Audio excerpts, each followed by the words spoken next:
কোনো অবস্থায় খেতে পারবে না, এটা তো আপনারা জানেনই। নাপাক যেটা আমরা খেতে পারবো না ওইটা গরু ছাগলকে পর্যন্ত খাওয়ানো যাবে না। হ্যাঁ, তারপরে বলতেছেন মরা মুরগি বিল্লিকে খাওয়ানো না যায়, এটা আমার কথা না, ফারুন ফিজ সাহেব রাহিমাহুল্লাহর কথা। মরা মুরগি নাজাসাত, হারাম খাবার মুরগিকে বিল্লিকে বিলাইকে খাওয়ানো না যায়। সবিল্লাহ সাহেব বুঝতে পারতেছো কথাটা, যে হারাম জিনিস পর্যন্ত মুরগি খাওয়া না যায়, কেননা যেটা আমি নিজে খেতে পারবো না ওইটা কিভাবে কিভাবে এটা পশু পাখিকে অন্যকে খাওয়াবো।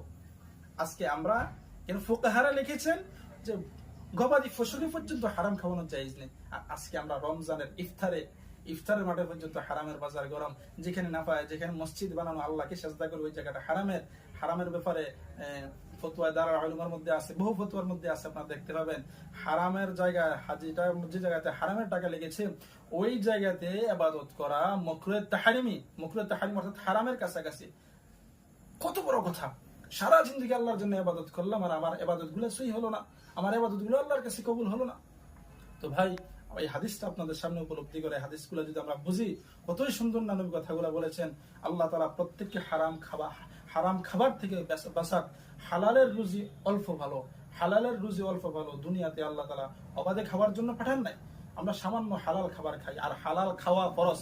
কথাটা প্রত্যেকে মনে রাখবেন, সফিউল্লাহ সাহেব যদি পারো এই কথাটা আলাদা করে বলেন। হালাল খাবার খাওয়া ফরজ, হারাম থেকে বাঁচা ফরজ।